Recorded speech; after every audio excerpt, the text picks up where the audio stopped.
tema da mensagem de hoje, eu acho que ele nunca foi tão urgente. A gente está vivendo um momento em que tantas pessoas têm sido atacadas na sua mente, mesmo tendo bases muito bem firmadas na sua fé. E sobre isso que eu quero falar hoje. Eu quero falar sobre mentalidade, porque pastoreando há alguns anos eu tenho percebido, irmão, olha para mim e não se distrai, que tem muita gente parando na jornada de fé, ou tendo uma jornada inconstante, não por conta da quantidade de fé que tem, mas por conta da qualidade dos pensamentos que carrega. Se eu tenho uma fé bem firmada, mas a minha mente não é funcional, eu posso ter uma jornada inconstante e estar achando que é falta de fé.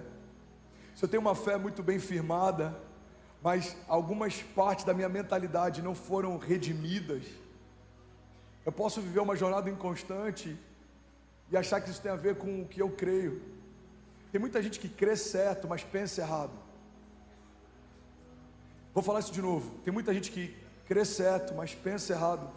E muitas vezes os pensamentos que a gente tem sabotam a fé que a gente carrega.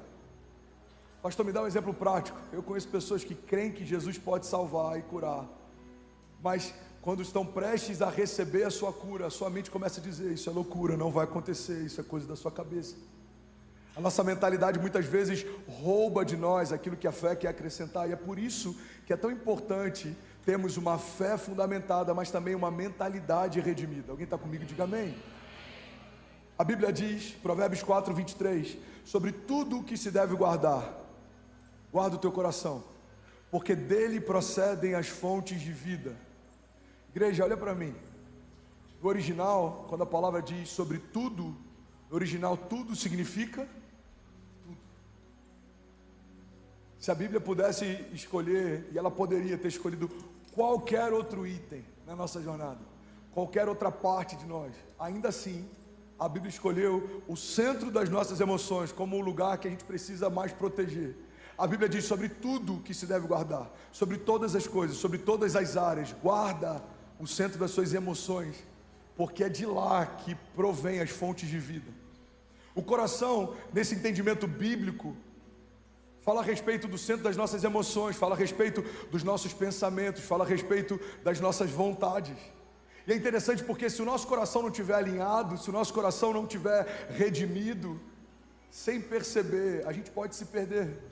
As nossas motivações podem se perder, por mais que as nossas ações sejam boas. Se as nossas motivações estiverem erradas, irmão, guarda isso, fazer a coisa certa do jeito errado se torna a coisa errada. Se eu quero viver uma história com Deus só para provar na antiga igreja que eles não reconheceram o que eu carregava, mas agora eu estou fluindo, isso é buscar a coisa certa do jeito errado. Se eu quero viver uma nova estação só para provar para quem fazia parte da minha velha estação que eu estou vivendo algo maior e mais glorioso, isso é buscar a coisa certa do jeito errado. Mas sem perceber, muitas vezes a nossa mentalidade nos sabota. Estamos perseguindo algo bom, mas estamos correndo atrás disso debaixo de uma perspectiva errada. Alguém está comigo? Diga amém. Existem vários tipos de mentalidade. Uma das mais comuns é a mentalidade de fuga. Como eu vi isso lá em Miami? Quase 5 anos pastoreando, e eu via muita gente que não só era estrangeira, imigrante, mas alguns deles estavam debaixo de uma mentalidade fugitiva também. Por quê, pastor? Porque não foram construir uma história na América, foram fugir de uma história do Brasil. Nem todo mundo que está na América, por exemplo, dos que eu pastoreei, nem todos, tá? Existe uma parcela grande, mas nem todos foram para governar na América. Alguns só querem se esquecer do Brasil. Nem todos foram para empreender na América. Alguns só querem deixar para trás algumas marcas e histórias ruins do Brasil. Quantas vezes eu tive que ministrar sobre grandeza e eu tive que falar sobre isso com a igreja: ei, irmão, você veio para fazer algo com Deus na América, você não veio para fugir do velho, você veio para perseguir o novo, você não veio para fugir do passado, você veio para construir o seu futuro, você não veio por conta de traumas do passado, você veio para viver uma nova história com Deus. Alguém está comigo? Diga amém. Joe, vamos junto, lindão. Eu só tenho 30 minutos para a gente queimar, vamos junto, eu preciso de você. O problema de uma mentalidade fugitiva é que ela está sempre tentando dar uma resposta ao passado. É alguém que está num novo relacionamento incrível, mas está mais preocupado em dar uma resposta para o relacionamento anterior, para dizer que agora você está melhor do que antes, do que na verdade usufruir da graça do seu novo relacionamento. É alguém que está numa nova igreja e ao invés de usufruir de uma casa saudável, está sempre tentando mostrar para a casa anterior que eles não perceberam o quão bom você era, ou o que você carregava, ou o potencial que você tinha. Irmão, olha para mim.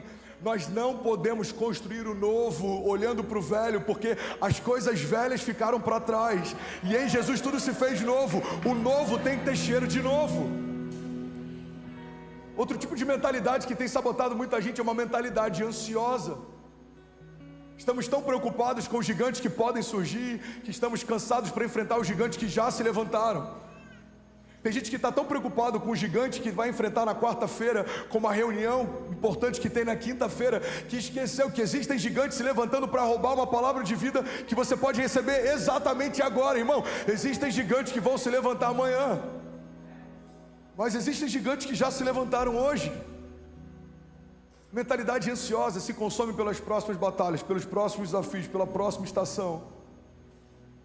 Um dos maiores problemas da ansiedade é que ela sempre coloca a gente num tempo que ainda não existe, e por isso a gente não consegue militar com aquilo que já está acontecendo. Eu lembro de um livro que eu li alguns anos atrás, o autor dizia mais ou menos assim: o problema da gente viver sempre com uma expectativa para o futuro é que quando aquilo que um dia era futuro se torna presente, vai encontrar a gente ausente, esperando o próximo futuro chegar. Tem gente que sonhava com uma estação que já está vivendo, mas nem consegue usufruir, porque já está sonhando com a próxima. Tem gente que sonhava com romper, já está vivendo esse romper, mas nem consegue usufruir, porque já está sonhando com o próximo. Sabe, esse é o tipo de mentalidade que eu preciso controlar o tempo inteiro. Porque a gente está vivendo um romper e a nossa igreja está com 6 mil pessoas, 8 mil pessoas, 600 pessoas se batizando a cada 2 meses. Mas se eu não vigiar, minha mente já está preocupada com o porquê não temos um espaço para 3 mil crianças ainda. E ele vai ficar pronto, a gente vai inaugurar. E aí a minha mente, ela quer me levar para um lugar que eu já vou me preocupar. Por que não temos um auditório para 6 mil pessoas por culto ainda? E a gente está sempre perseguindo o próximo. Pastor, isso é ruim? Depende.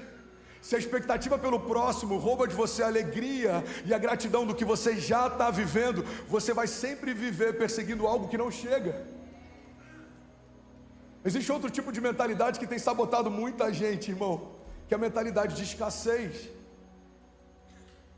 A mentalidade de escassez me faz enxergar todo o futuro e as promessas e as possibilidades, não segundo aquilo que Jesus carrega, mas segundo aquilo que eu carrego. Irmão, guarda isso. Sobre toda a promessa que o Senhor me fez, se eu olhasse para mim e procurasse no espelho as respostas para aquele comissionamento, eu me frustraria. Foi assim com cada herói da fé. Deus chama Moisés, Moisés olha para si e ele fala para Deus: Deus, mas quem sou eu? A resposta de Deus para Moisés é: eu estarei com você. Talvez a expectativa de Moisés era que Deus pudesse falar algo bom a respeito dele. Quem sou eu? Moisés, você é o cara, você foi preparado para esse tempo, você foi ensinado para esse tempo, você é forte, você é corajoso. Não é isso que Deus fala. Em outras palavras, é como se Deus falasse: Moisés, eu sei que você não tem o que precisa, mas eu quero te lembrar, eu estarei com você. Mentalidade de escassez, ela olha tudo a partir de uma perspectiva de falta. Guarda isso, irmão. Deixa eu abrir um parênteses aqui para empreendedores. Tem alguém que é empreendedor aqui?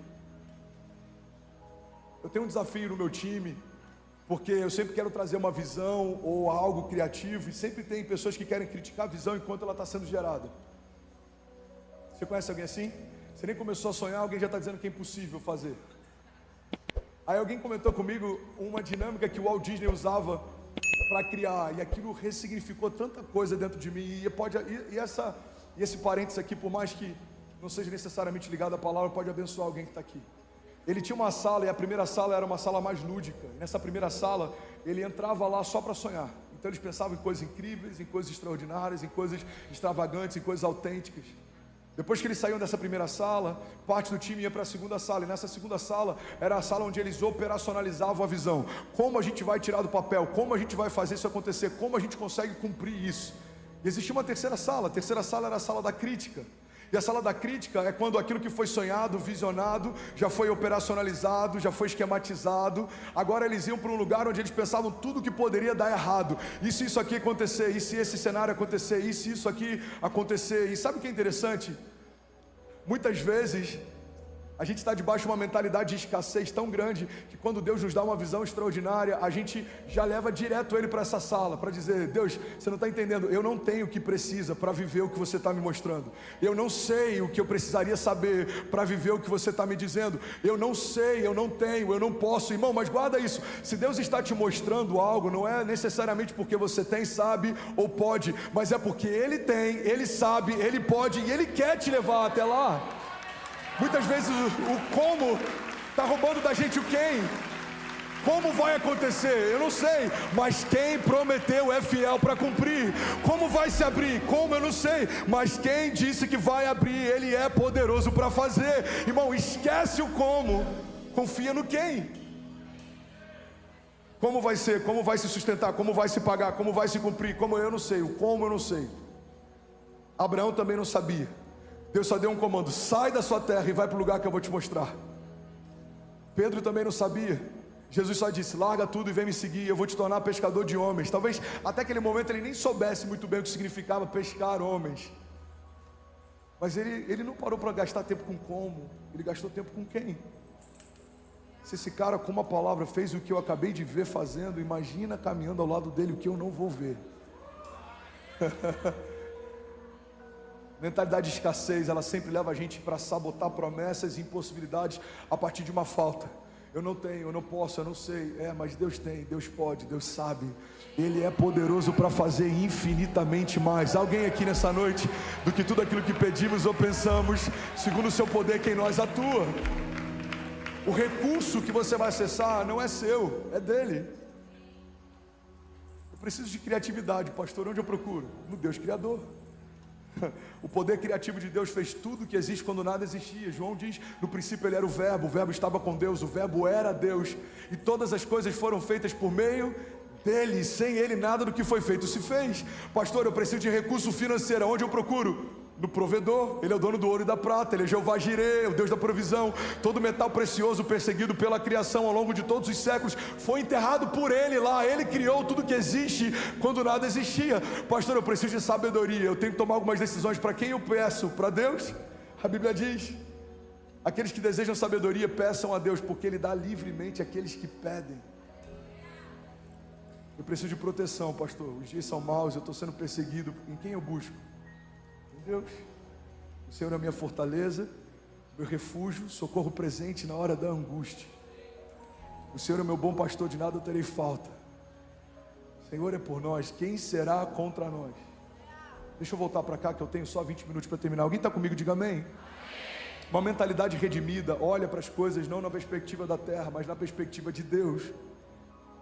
Vai acontecer não porque é possível que aconteça, mas porque Deus disse que aconteceria. É possível o morto ressuscitar? Naturalmente não, mas se Jesus disse para Lázaro vir para fora, irmão, Lázaro vai para fora. É possível alguém andar sobre as águas? Não, pela física não, mas quem fez a lei da gravidade pode confundi-la ou brincar com ela. Imagina Jesus falando, e eu estou aqui só poeticamente viajando, tá? Jesus conversando com a gravidade. Gravidade, deixa eu te falar, você sabe dos seus limites, mas hoje eu preciso ressignificá-los. Então está vindo um cara aí, e quando eu chamar para vir comigo, ele vai caminhar sobre você. Jesus, não tem como, a densidade da água é menor. Não. Quando você não existia, o meu Pai te estabeleceu.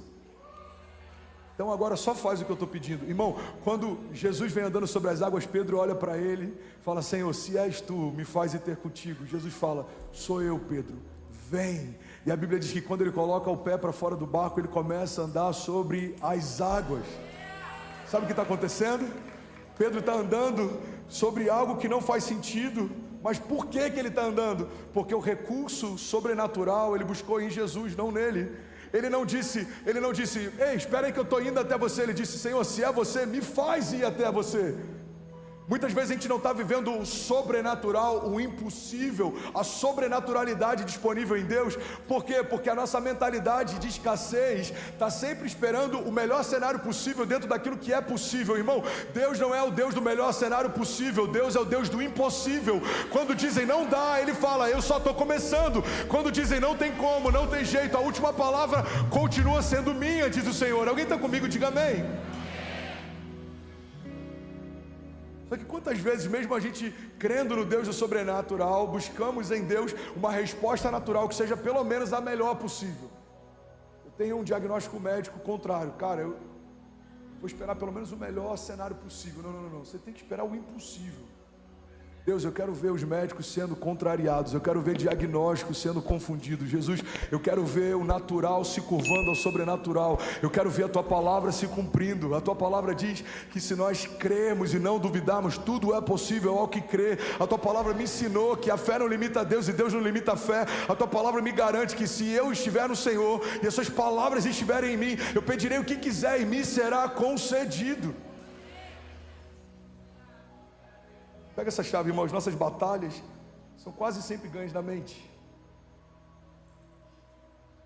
E é por isso que é tão importante a gente cuidar da nossa mente, da nossa mentalidade, das nossas emoções, das nossas percepções, da nossa visão de mundo. Porque às vezes a nossa fé até está alinhada, mas a nossa mentalidade pode sabotar a gente. Tem uma frase que ficou conhecida como sendo da Margaret Thatcher. Na verdade é de um outro autor chamado Frank Outlaw, que o pai dela sempre citava para ela. Mas ela usou essa citação em um discurso. Ela era conhecida como a Dama de Ferro, uma das mulheres mais importantes na política do mundo contemporâneo. E ela usou em um dos discursos, e essa frase dela, essa citação, ficou muito conhecida. Ela diz assim: cuidado com os seus pensamentos, pois eles se tornam palavras. Cuidado com as suas palavras, pois elas se tornam ações. Cuidado com as suas ações, pois elas se tornam hábitos. Cuidado com os seus hábitos, pois ele se torna o seu caráter. Cuidado com o seu caráter, pois ele se torna o seu destino. Você percebe que o nosso destino é uma expressão de uma cadeia de situações que começa nos nossos pensamentos. O que eu penso modela o que eu falo determina o que eu faço constrói os hábitos que eu tenho, eles definem o caráter que eu carrego aponta para o meu destino. E é por isso, irmão, que é tão importante a gente viver o que a palavra fala de metanoia. A Bíblia chega ao ponto de dizer que para vivermos a vontade de Deus é necessário, é uma condicional, que a nossa mentalidade seja transformada. A Bíblia diz: transformai-vos pela renovação do vosso entendimento, para que possam experimentar a boa, agradável e perfeita vontade de Deus. Alguém está comigo? Diga amém. Vocês estão recebendo de verdade? Sem uma mente redimida, transformada, é impossível viver a plenitude. A gente pode até viver algumas facetas daquilo que Deus tem, a gente pode viver até a parcialidade daquilo que o Evangelho é, mas para viver uma vida plena e para acessar o Evangelho pleno, é necessário que a minha mentalidade seja redimida. A gente lê uma frase como essa da Margaret Thatcher, do Frank Outlaw, tanto faz, e é interessante, mas a Bíblia já falava sobre isso séculos antes. A Bíblia diz em Provérbios 23:7: assim como você pensa na sua alma, assim você é. E é por isso que eu preciso ter o meu pensamento, a minha mentalidade redimida. A graça me tornou filho de Deus, mas se a minha mentalidade não for de filho, eu vou viver pedindo as coisas como um favor. Eu não sei vocês, irmão, mas eu quando entro na casa do meu pai, eu não peço favor para abrir a geladeira, eu abro a geladeira. Eu não peço por favor para sentar no sofá, eu sento no sofá. Por quê? Porque eu sou filho e a minha filiação me dá acesso e intimidade na casa do meu pai. Logo, na minha jornada de fé, quando eu entendo que recebi o espírito de adoção, pelo qual eu clamo Abba, Pai, eu fui adotado, eu não sou mais escravo, agora eu sou filho. Então tem muitas coisas que eu não vou pedir como favor, eu vou acessar como herança. Eu tenho livre acesso, por quê? Porque o meu pai é o dono. Então eu tenho como filiação e herança acesso a toda boa palavra, a toda boa promessa, a toda herança justa, a paz que excede todo entendimento, a proteção em meio a cenários de caos. Irmão, guarda isso em nome de Jesus. Não é só sobre ser filho, você tem que se enxergar como filho, você tem que se mover como filho. Alguém comigo aqui? Não é só sobre ser livre. Existia um ditado romano que eu acho muito interessante. Eles diziam: não basta ser honesto, você precisa parecer honesto. Igreja, não basta ser livre, você precisa saber que é livre. Quem sabe quem é, sabe o que pode. Não basta ser filho de Deus, você precisa se mover como um filho de Deus. Um filho tem livre acesso na casa do pai, um filho tem liberdade na casa do pai, o filho tem liberdade para conversar com o pai, o filho tem liberdade para acessar tudo aquilo que é do pai. Olha o que a Bíblia diz, eu já ministrei sobre isso aqui. Biblicamente, maturidade, nesse texto, está diretamente ligado à nossa medida de revelação de quem Deus é. A Bíblia diz que enquanto o filho, ele é menino, por mais que seja herdeiro de tudo, de nada difere de um escravo, até chegar no momento da sua maturidade, e aí então ele poderá acessar toda a herança. O que a Bíblia está dizendo é que, por mais que a gente seja filho, enquanto a gente não tem maturidade, revelação, entendimento de que somos filhos de Deus, por mais que a gente tenha por direito toda a herança, a gente ainda não tem acesso a toda ela. Igreja, olha para mim. Quando a nossa mentalidade coloca todas as coisas no lugar, a gente vai parar de pedir favor, a gente vai começar a usufruir da herança. Você não vai esperar que alguém te abençoe, você vai entender que em Jesus você já é abençoado. Você não vai esperar que alguém abra uma porta, você vai entender que a presença que você carrega já abre portas por si só. Lembra que a gente falou algumas semanas atrás? É como uma porta automática de shopping. Por que as portas de shopping se abrem automaticamente? Porque ela tem um sensor de presença. Como acontece no reino de Deus? As portas que o Senhor preparou para você vão se abrir porque existe uma presença que você carrega. E quando a presença se aproxima dessas portas, as portas se abrem. Por quê? Porque eu sou filho de Deus, porque eu posso todas as coisas naquele que me fortalece, porque o Senhor é meu pastor e de nada eu terei falta. Alguém comigo aqui? Porque o Senhor é fiel em todas as suas palavras, porque Ele não é homem para que minta, nem filho do homem para que se arrependa, porque toda palavra que sai da boca de Deus gera uma nova realidade, porque Deus não depende de homens para ser quem Ele é, porque Deus é Deus no princípio, Deus é Deus na eternidade passada, continua sendo Deus hoje e para sempre, porque para Ele ontem e hoje são como se fossem o mesmo dia, porque nele tudo subsiste, Ele tem a plenitude sobre todas as coisas. Ele diz haja e algo acontece. Ele diz para que o sol pare, toda a terra pare de rotacionar. Irmão, Deus é Deus. Você pode declarar isso comigo? Diga: Deus é Deus. Se a minha mentalidade não estiver alinhada, eu paro de olhar para Deus como Deus das coisas impossíveis e eu começo a olhar para Deus como Deus das coisas difíceis. Igreja, não reduz o Deus do impossível ao Deus das coisas difíceis. Deus pode todas as coisas. Pastor, o meu casamento está por um fio. Deus pode? Pode.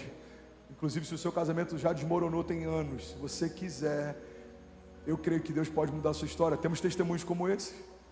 Eu fui pregar em Boston, o motorista que me pegou no hotel, ele falou: eu fiz questão de vir dirigir para você. Eu falei: é, meu irmão, por quê?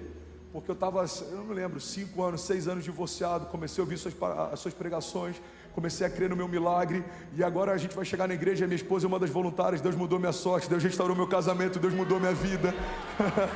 Aí eu cheguei lá, cara, esse dia foi difícil para pregar.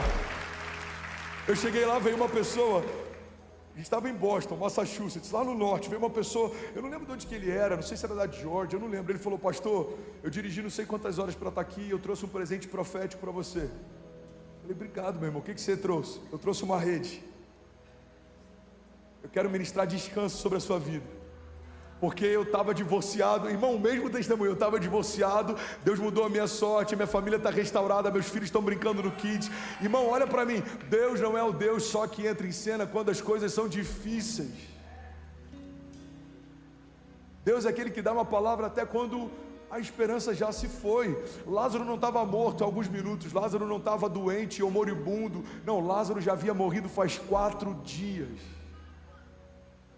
Mas o Deus da vida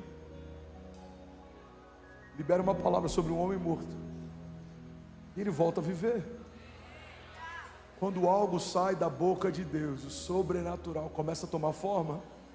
Mas a gente tem que ter essa mentalidade, precisamos pensar no sobrenatural. Irmão, olha para mim, os seus passos sempre vão na direção dos seus pensamentos mais fortes. Tem gente que fala sobre problema o dia inteiro, mas não consegue gastar meia hora falando sobre milagre. Se você pensa milagre, você fala milagre, você vive milagre. Se você pensa promessa, você fala sobre a promessa, você vive promessa. Se você pensa em romper, você fala sobre romper, você vai romper. Se você fala problema, você vive problema, você vai ser cercado por eles. Se você fala de dificuldades, você pensa em dificuldade, você vive dificuldade. Irmão, guarda isso. Alguns vão dizer: pastor, isso não é positivismo. Não, isso é coerência. Se eu desejo viver milagres, eu preciso falar sobre eles. Eu preciso trazer à minha memória aquilo que me dá esperança, porque o que está ruim todo mundo já está vendo, irmão.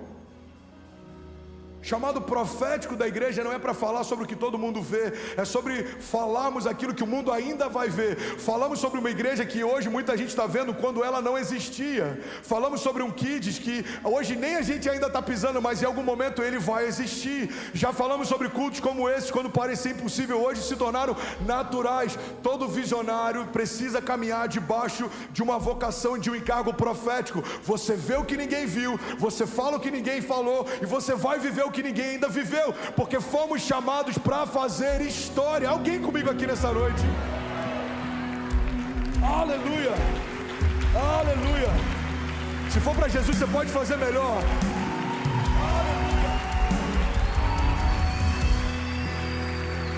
Aleluia. A mente é um ótimo carona, mas é um péssimo motorista.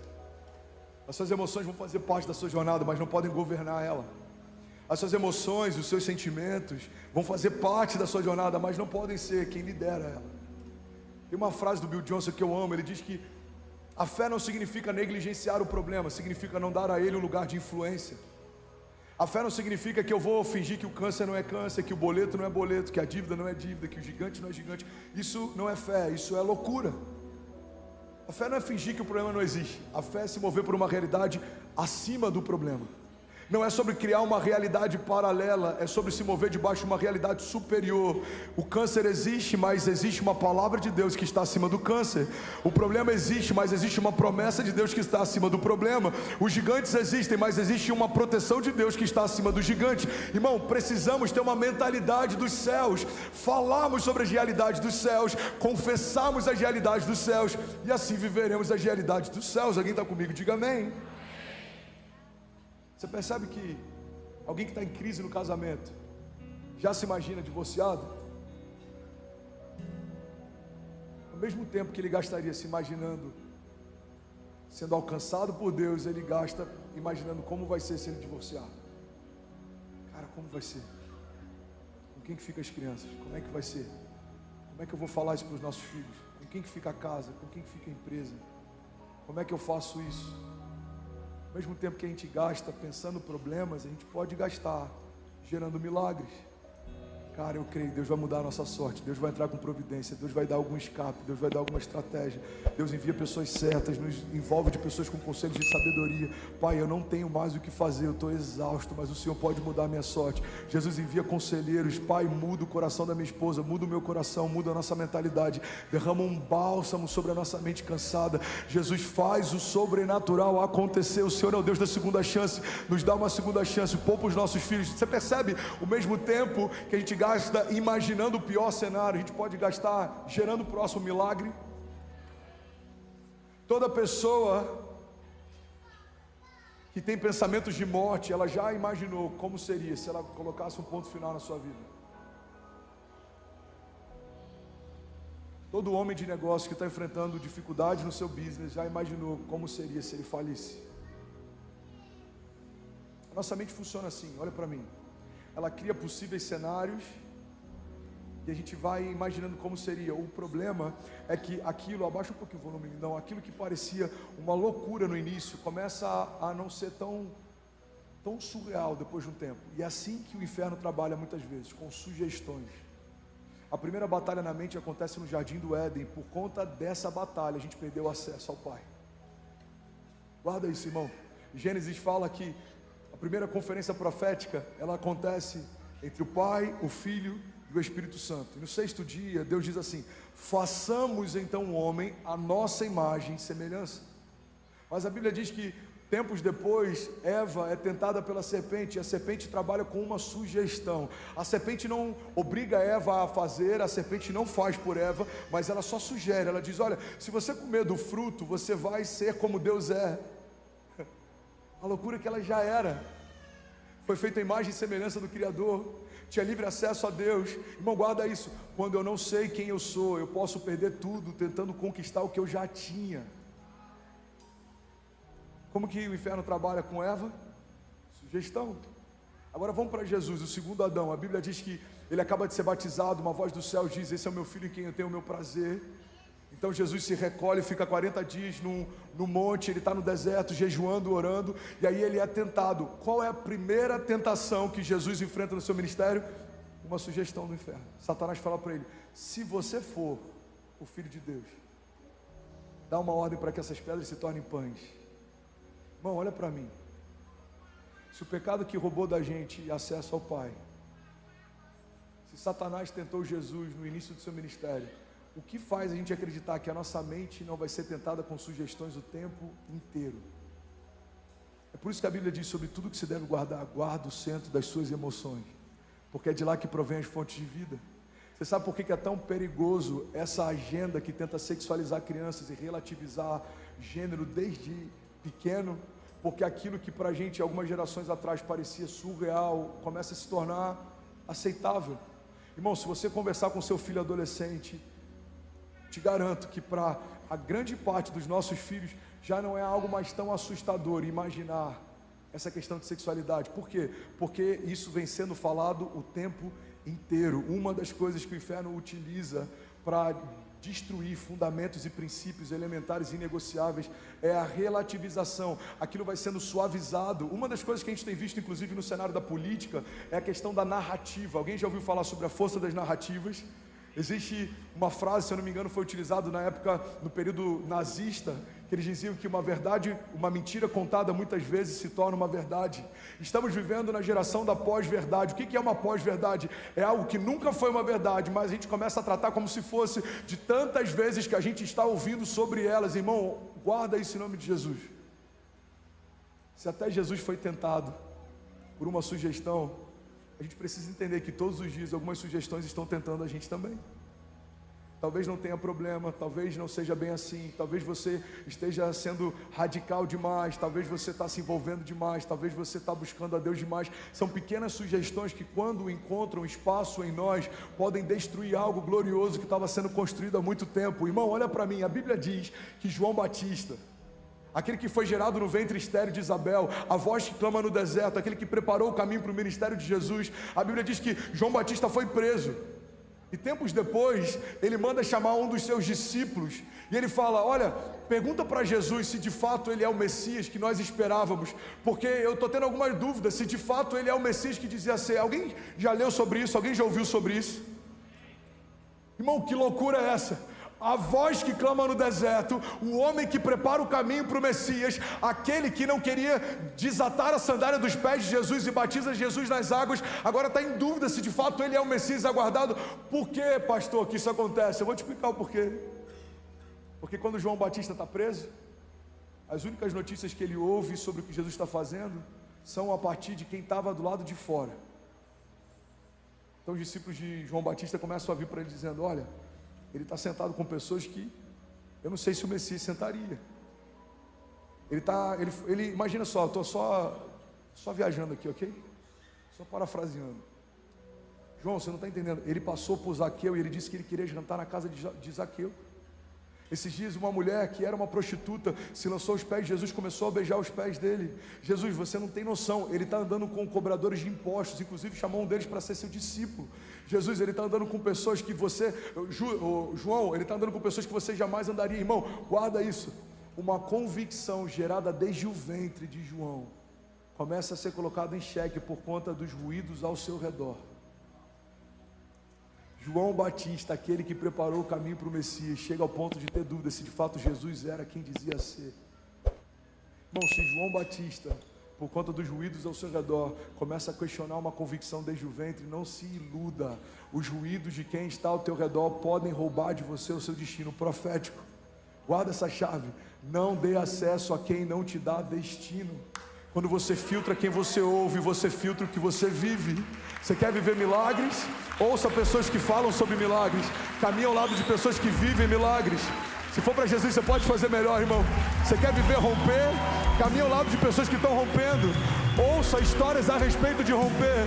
Você quer viver avivamento? Estude sobre avivamento. Ouça histórias sobre avivamento. Irmão, você precisa se cercar e construir um ambiente tão encharcado daquilo que você deseja viver, que não haverá espaço para pessoas roubarem de você uma firme convicção. gente tem que selecionar muito bem quem ouve, porque quando eu seleciono o que eu ouço, eu defino o que eu vivo. Não esquece disso, irmão. A mente é um ótimo carona, mas ele é um péssimo motorista. 1 Coríntios 1:20 diz: onde está o sábio? Onde está o erudito? Onde está o questionador desta era? Acaso não tornou Deus louca a sabedoria desse mundo? Visto que na sabedoria de Deus o mundo não o conheceu por meio da sabedoria humana, agradou a Deus salvar aqueles que creem por meio da loucura da pregação. Os judeus pedem sinais miraculosos e os gregos procuram sabedoria. Nós, porém, pregamos a Cristo crucificado, o qual de fato é escândalo para os judeus e é loucura para os gentios. Mas para aqueles que foram chamados, tanto judeus como gregos, Cristo é o poder de Deus e a sabedoria de Deus. Porque a loucura de Deus é mais sábia que a sabedoria humana, e a fraqueza de Deus é mais forte que a força do homem. Irmãos, pensem, eu amo essa passagem, no que vocês eram quando foram chamados. Poucos eram sábios segundo os padrões humanos, poucos eram poderosos, poucos eram de nobre nascimento, mas Deus escolheu as coisas loucas do mundo para envergonhar os sábios, e escolheu as coisas fracas do mundo para envergonhar as fortes. Deus escolheu as coisas mais insignificantes do mundo e as desprezadas e as que nada são, para reduzir a nada as que são, para que ninguém se vanglorie diante dele. Alguém pode dizer glória a Deus por isso? Você pode celebrar Jesus no seu lugar.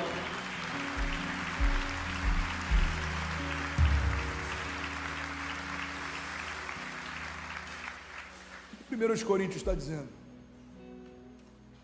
Se a gente quer viver uma jornada de fé, a gente tem que aceitar a ideia de que toda proposta de Deus vai parecer loucura para o mundo, mas vai acontecer porque é Deus quem está propondo. Então, olha para mim. Se você quer romper, você precisa aceitar a ideia de que as contas não vão fechar, de que você não vai ver sentido no que Deus está te pedindo para fazer, mas a única segurança que você tem é a essência, a origem de quem está te chamando. Quando Deus chama Noé para construir uma arca, não fazia sentido, ele nunca tinha visto, a chuva nunca tinha vindo. Segundo algumas linhas teológicas, até aquele momento não havia chuva dos céus, porque no jardim havia uma como é que eu vou dizer? Jesus. Névoa, obrigado, vou usar esse termo, eu tentei não utilizá-lo, mas vai ter que ser. Tinha como se fosse uma névoa do solo, e as gotículas vinham debaixo da terra para nutrir toda a plantação. Então, alguns teólogos acreditam que a primeira vez na história que a chuva entra em cena é durante um dilúvio. Irmão, Deus pede para Noé construir algo que ele nunca tinha construído, por um tempo que ele nunca tinha vivido, mas por que ele faz? Porque é Deus quem está falando. Abraão ouve de Deus um pedido: sai do lugar que você está confortável, do meio da sua família, e vai para um lugar que eu vou te mostrar, e eu ainda não vou te dizer qual é. Por que ele fez o que fez? Porque era Deus quem estava falando. José é vendido pelos irmãos. Irmão, você tem noção do que alguém da tua família te vender como escravo? José é vendido pelos irmãos, fica anos prisioneiro. Mas por que ele não desistiu de confiar e aguardar pela promessa? Porque era Deus quem estava falando. Você percebe que faz sentido, ao invés da gente gastar tanto tempo questionando o nosso futuro, a gente gastar mais tempo discernindo a fonte das nossas expectativas? Se aquilo que você tem aguardado, irmão, foi uma promessa que saiu da boca de Deus, tenha certeza, quem prometeu é fiel para cumprir. Mas se aquilo que você está aguardando ansiosamente é só uma ideia sua, não tenha tanta certeza se de fato isso vai acontecer. Alguém me perguntou certa vez: pastor, como que eu posso saber a diferença entre insistência e persistência? É simples, tem que saber só se você tem uma palavra. Se você tem uma palavra, você está sendo persistente. Se você está tentando algo sem ter de Deus uma palavra, você está sendo insistente. Noé tinha uma palavra, José tinha uma palavra, Davi tinha uma palavra, Abraão tinha uma palavra, Moisés tinha uma palavra, irmão, Jesus tinha uma palavra. A Bíblia diz: pela alegria que lhe fora proposta, suportou a vergonha e a dor. Olhem bem para ele, para que vocês não desanimem. A Bíblia fala a respeito de Jesus. Por que Jesus suportou tanta vergonha e humilhação e dor? Porque havia uma alegria proposta. A Bíblia diz que chega um ponto que Jesus fala: Pai, se possível for, afasta de mim esse cálice, mas todavia seja feita a tua vontade, não a minha. O que você precisa, irmão, para não desistir, não esmorecer, não parar, não desanimar? Você só precisa de uma palavra. Eu preguei sobre isso na semana passada, o poder de uma palavra de Deus. Eu queria em nome de Jesus que a gente saísse daqui debaixo desse entendimento. Pai, eu preciso de uma renovação na minha mente, e eu preciso me mover por uma palavra mais do que por qualquer coisa. Eu quero as suas palavras mais do que as propostas, eu quero me mover pelas suas promessas mais do que pelos cenários, eu quero me mover pelo que você fala mais do que pelo que os outros acham. Jesus, eu não me importo mais com o que os outros acham, eu prefiro uma palavra tua do que um bom plano. Jesus, eu não preciso mais de afirmação ou de aprovação. A aprovação dos outros não me move, a rejeição dos outros não me para. Se o Senhor disser que vai acontecer, eu creio, já aconteceu. Se o Senhor disser que vai abrir, eu creio, já se abriu. Se o Senhor disser que vai prover, eu creio, já proveu, porque basta uma palavra sua e o sobrenatural se torna o meu novo natural. Quando a sua boca fala algo sobrenatural acontece. Salmos 37:30 diz: a boca do justo profere sabedoria, e a sua língua fala conforme a justiça. Ele traz no coração a lei de Deus, e ele não pisará em falso. Eu vou finalizar aqui, eu quero que você guarde isso. Se nós nos movemos por fé, precisamos entender fundamentalmente o que a fé significa. O que é fé, pastor? Fé é pensar o que Deus pensa e falar o que Deus fala. A fé é enxergar o mundo não pela minha perspectiva, mas pela perspectiva dele. A fé é entender que tudo que parece impossível para mim não é impossível para ele. A fé é não me mover mais pela lei da gravidade, mas por uma palavra. A fé é não me mover mais pelos indicativos financeiros do lugar que me cerca, mas por uma palavra. A fé significa que todas as coisas são possíveis àquele que crê. A fé significa pensar o que Deus pensa e falar o que Deus fala. Mas muitas vezes a gente quer viver uma jornada de fé, mas a gente quer se mover por aquilo que a gente acha que é possível. Igreja, olha para mim, o que você acha não vai mudar a tua história, mas aquilo que Deus pensa vai. A palavra de Deus diz: eu bem sei os pensamentos que eu tenho a respeito de vocês, diz o Senhor, pensamentos de paz e não de mal, para te dar o fim que você deseja. Irmão, muitas vezes eu tenho que calar as opiniões que o André tem sobre o que o André está vivendo, para lembrar o André das palavras que Deus liberou sobre ele, porque a minha mente o tempo inteiro tenta me sabotar, dizendo: cara, não vai acontecer, é grande demais, é pesado demais, é caro demais, é desafiador demais, tem gente de menos, tem voluntário de menos, tem pastores de menos, tem suporte de menos, a cidade é muito grande, o desafio é muito grande, os inimigos são muitos, você é pequeno, você está cansado, a sua família precisa de você, mas eu preciso parar de ouvir as opiniões que a minha carne tem e ouvir os pensamentos que o meu Deus já liberou. Eu sou contigo, eu vou cumprir, eu vou fazer, eu vou suprir, eu vou sustentar, eu vou abrir, eu vou calar os seus inimigos, eu vou confundir os que tentarem te confundir, eu vou parar os que tentarem te parar. Eu sou o seu Deus, eu sou o seu Pai, eu sou bom em todo tempo, a minha fidelidade te basta, a minha bondade te guarda. Aleluia. A gente tem que escolher, irmão. Jornada de fé é uma escolha. Ou a gente se move por aquilo que a gente acha, ou a gente se move por aquilo que Deus fala.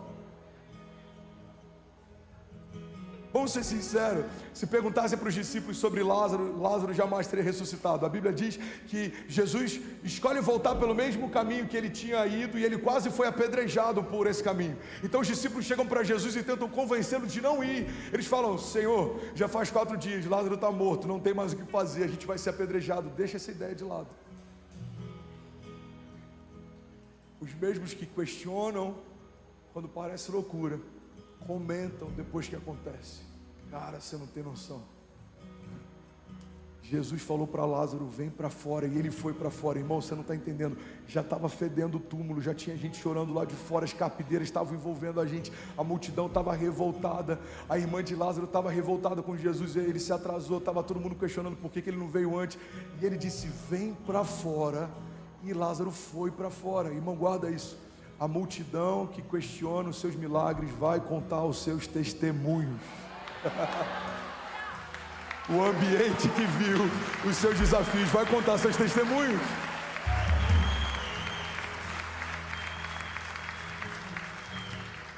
Por isso que a gente tem que escolher. Você quer ficar com a opinião dos homens ou com uma palavra de Deus? Você quer ficar com um sentimento ou você quer ficar com uma palavra de Deus? A Bíblia diz: não nos movemos por aquilo que vemos, mas por aquilo que cremos. Quantas vezes, irmão, eu tive que enfrentar desafio que aos meus olhos eu falava: caramba, agora não dá, mas eu preciso fechar os meus olhos. E é por isso que você já deve ter percebido, 90% do tempo que eu estou orando, eu estou de olhos fechados. Eu subo aqui e eu já falo: levanta suas mãos, fecha os teus olhos, porque eu estou louco para fechar os meus também. Eu aprendi no meu secreto que quando os meus olhos naturais se fecham, é como se os meus olhos espirituais se abrissem. Eu esqueço que eu estou no auditório, irmão. Isso aqui não é mais Alphaville, não é mais São Paulo. Agora é um lugar fechado com Deus. E Ele tem liberdade de falar e de fluir, de fazer. A gente esquece que tem uma iluminação controlada por alguém, que tem seguranças ao redor, que a gente está sentado num lugar físico. Por quê? Porque a glória de Deus encheu toda a casa, nada mais importa. O som do céu invadiu o ambiente, nada mais importa. O cheiro de Deus está invadindo todo o ambiente, nada mais importa. Os nossos inimigos permanecem sendo inimigos, os nossos gigantes permanecem sendo grandes, mas o nosso Deus permanece sendo Deus. Não há outro Deus, nunca se ouviu e nunca se viu outro Deus além do nosso, que trabalha para aqueles que nele confiam. Deus é Deus, irmão. Deus é Deus. Mas não dá para discernir um Deus sobrenatural através de olhos naturais. A Bíblia diz que o homem natural discerne as coisas naturais, mas o homem espiritual discerne as coisas espirituais. Declare com autoridade, diga: fé, pensar o que Deus pensa e falar o que Deus fala. Você precisa pensar o que Deus pensa. Seu casamento está em crise, pensa o que Deus pensa sobre o casamento. Seus filhos estão revoltados, é uma fase difícil, pensa no que Deus fala a respeito de filhos. Os meus filhos serão como flechas liberadas sobre as nações, não serão motivo de vergonha. Eles cresceram no caminho do Senhor e não vão se desviar dele. Jesus, eu abençoo os meus filhos para que eles possam ir aonde eu não fui, possam viver o que eu não vivi. Os meus filhos serão maiores que eu, serão mais sábios do que eu, carregarão mais unção do que eu carrego, viverão mais milagres do que eu já vivi. Irmão, você precisa olhar para o teu negócio e pensar o que Deus pensa.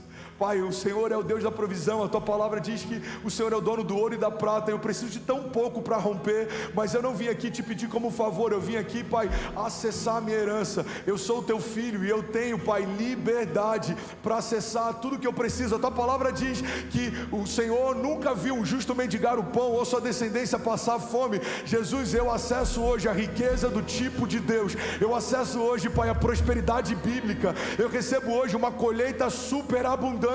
Toda a semeadura que eu já liberei ao longo dos anos, Pai, eu creio que vai vir sobre a minha casa 30, 60, até 100 vezes mais. A tua palavra diz que o generoso prosperará, aquele que dá alívio a outros, alívio receberá. Jesus, eu já fui generoso em tantos momentos. Eu anseio pela generosidade bíblica. Eu anseio, Pai, pelo transbordo. Abre as comportas dos céus, libera sobre mim, Pai, uma colheita superabundante, para que todos vejam que o Senhor é bom e cuida dos seus em todo o tempo. Eu preciso, irmão, fechar os meus olhos naturais e eu preciso acessar de Deus o que Ele diz na sua palavra. Agora, sabe qual é a crise da nossa geração? Ansiamos por céus abertos, mas permanecemos com a Bíblia fechada. Ansiamos por céus abertos, mas permanecemos com a Bíblia fechada. Toda palavra que você precisa, toda liberação profética que você precisa, toda paz que excede todo entendimento que você precisa, toda provisão que você precisa, tudo isso, irmão, está disponível na palavra de Deus. A Bíblia não contém Deus, a Bíblia é Deus.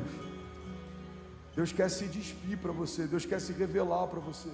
A Bíblia diz que a glória de Deus está em ocultar certas coisas, e a glória dos reis está em persegui-las. Você vai buscar a Deus e Deus vai responder você. Clama a mim e responder-te-ei, e anunciar-te-ei coisas grandes e insondáveis que não sabes. Aquele que bate, a porta se abre, aquele que procura, encontra. Você está comigo? Fica de pé no seu lugar, eu quero ministrar sobre você. Não se distrai.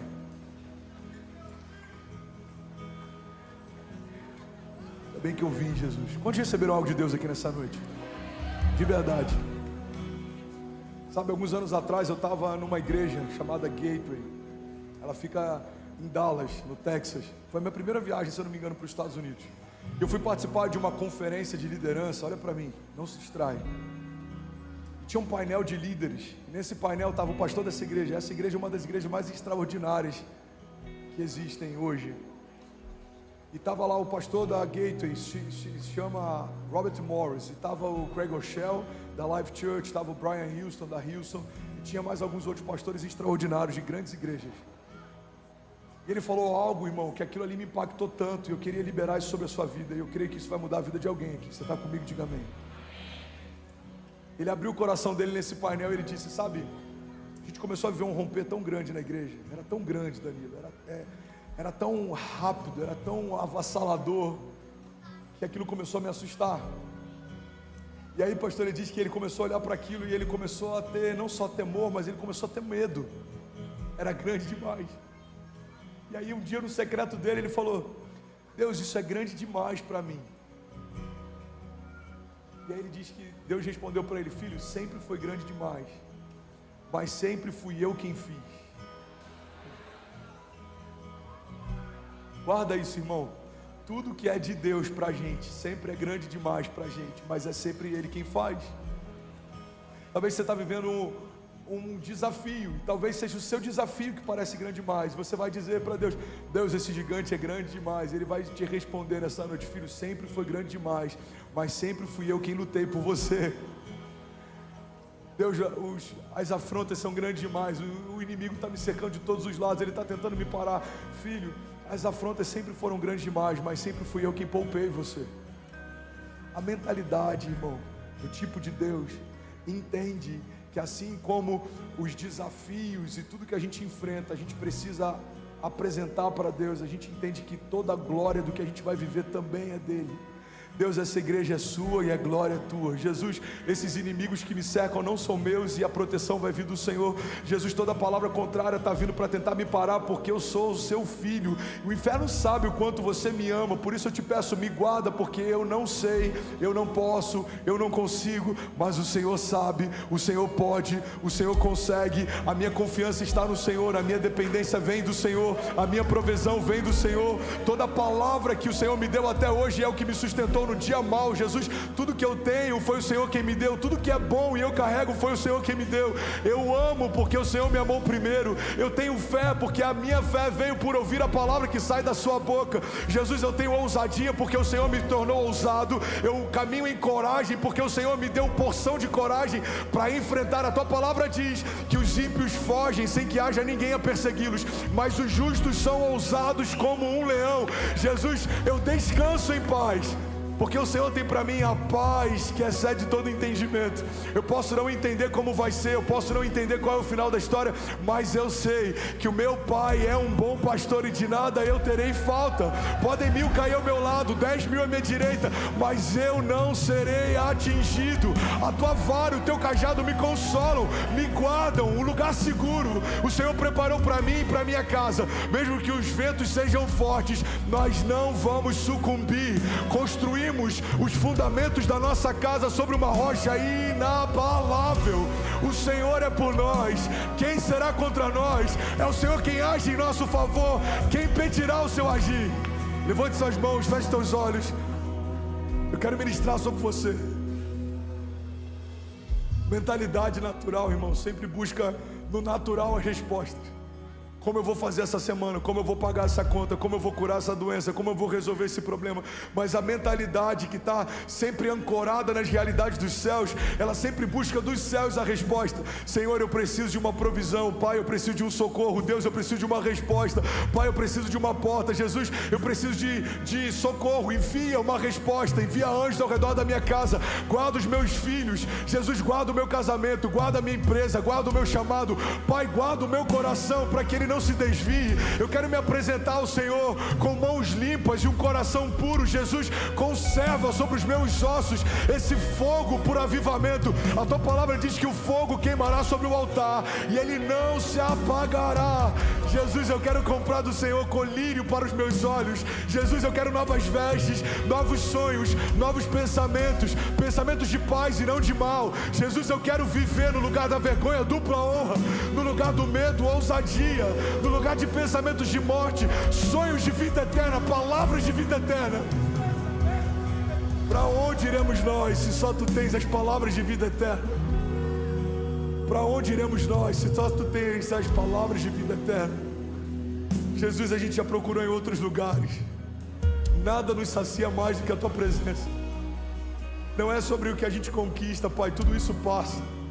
É sobre o que a gente está se tornando. Eu quero ser mais parecido com você do que eu era antes. Jesus, eu quero te conhecer mais e prosseguir em te conhecer. Jesus, eu quero mergulhar nas suas águas. Pai, eu quero não só ficar com águas nos meus artérios, eu não quero ficar só com águas na minha cintura. Eu quero mergulhar até perder o controle, até que nada mais importe, até que as coisas desse mundo não me dominem, não me governem, não me parem, não me entristeçam. Jesus, eu quero ver o que você vê, eu quero pensar como você pensa. Eu quero falar o que você fala. Eu quero falar o que você fala.